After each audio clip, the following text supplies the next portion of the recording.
Welcome back, gays around the world. It's me, Jared Drew, and this is a whole new section called Gay Celebrities and Gayborhoods. And I have the privilege today of interviewing my good friend Larry Dvoskin, who is a music man of all kinds here in the great city of New York City. Larry, I just wanted to ask you, what could our viewers expect from the community here in New York if they're traveling to New York for the first time? Well, the great thing is that New York has a little bit of everything. There are actually millions and millions of GLBTQ people living here. Yeah. So it's sort of like whatever is your taste, you can find it here. If you're into country and western, you can go to a bar in Hell's Kitchen and have like a full-on country bar where people get up and two-step on the bar. If you're into a chic lounge, you can find that. If you're into a big rave, you can find that. It's really a very, very gay-friendly city. Gay marriage is legal here. It's very safe to walk down the street holding hands. And using whatever app at whatever level of interest you have, literally you can go online and there are 5,000 people online, like just looking to have a drink or have a friend or have a hookup or whatever your thing is. Yeah. It's the city that never sleeps. So Right, it's 24 hours a day you can find it here. And so how long have you lived here? I grew up in New Jersey, so I've been living full-time in New York City since 1989. Oh, you grew up in Jersey? And, I actually didn't know that. And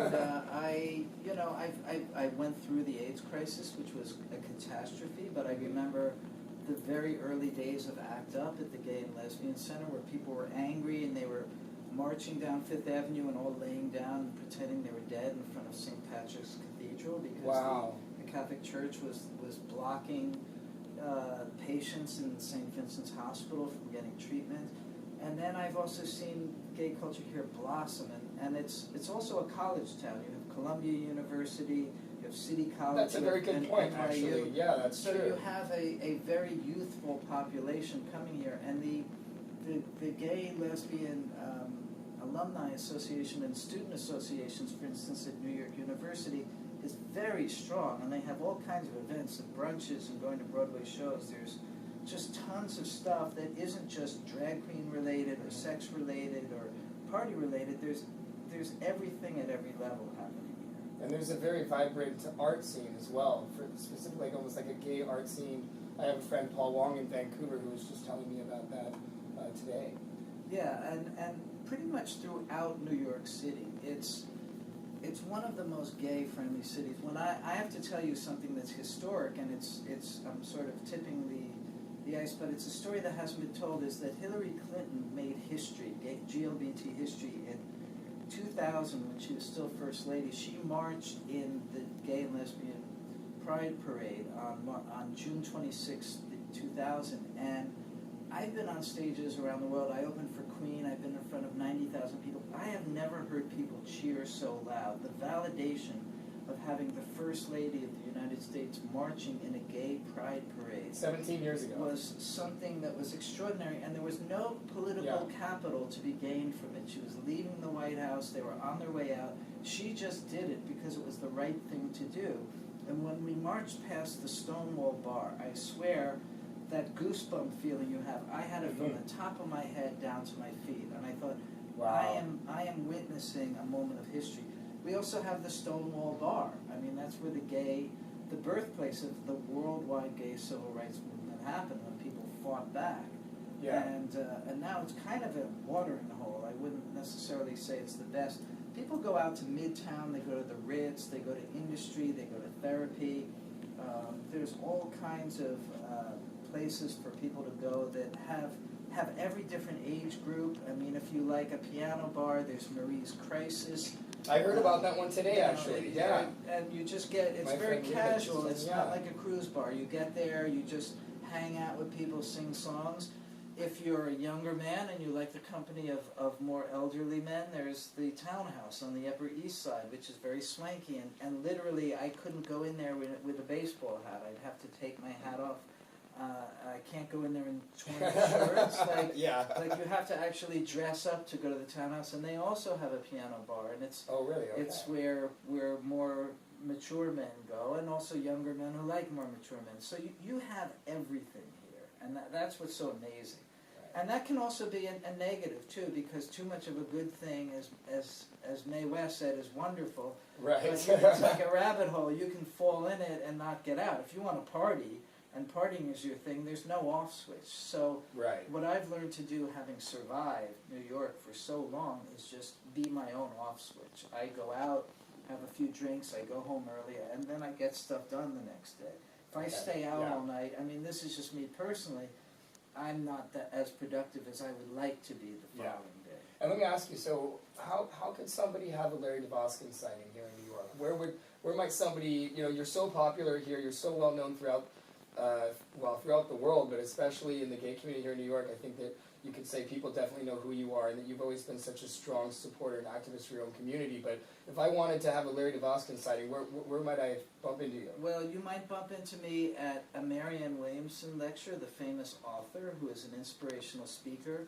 She speaks every Tuesday night at the Marble Collegiate Church that's on 5th Avenue and 29th Street. Okay. It's free to get in, but they have a suggested donation. And she talks about everything, relationships, politics, and she inspires people. She's an inspirational speaker.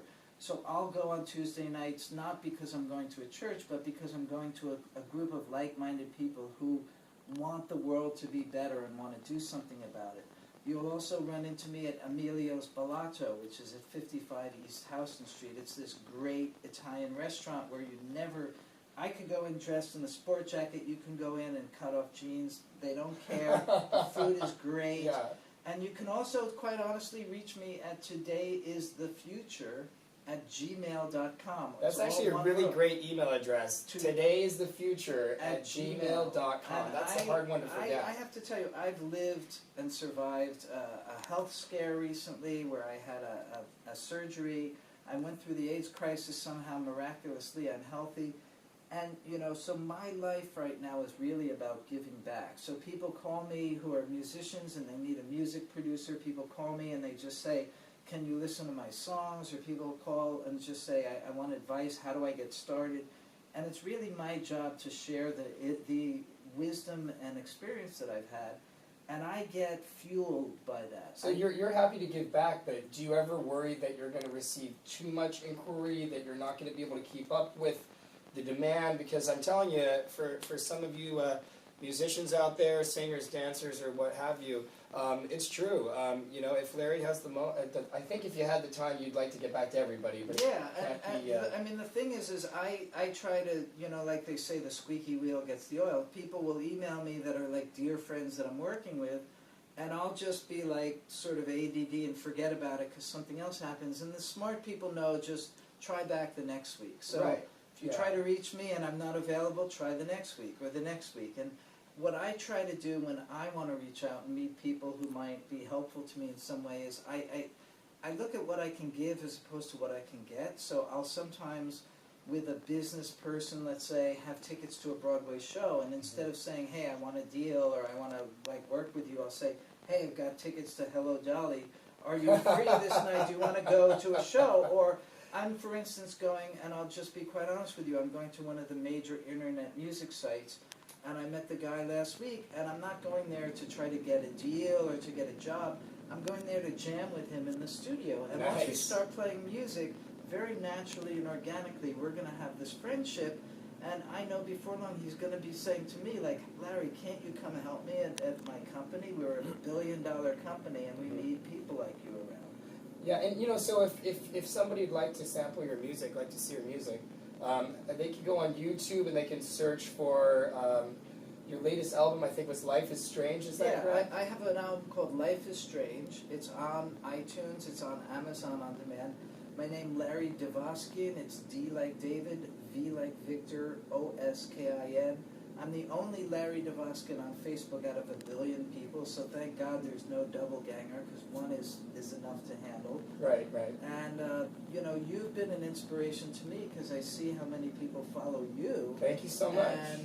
And just you walk in the room, Jared, and you light it up, And, thank you. That's great. Thank you so much. You give to people, Thank you so much. Well, I just want to say it's been such a pleasure to have you as the first gay celebrity in the great neighborhood of New York City. To be the first person and such a wonderful person and such an amazing, inspirational, successful person to have as our first is really an honor for me. So thank you so much. Thank you. All right. Thank you, my brother. Thank you. Peace, everyone. Peace.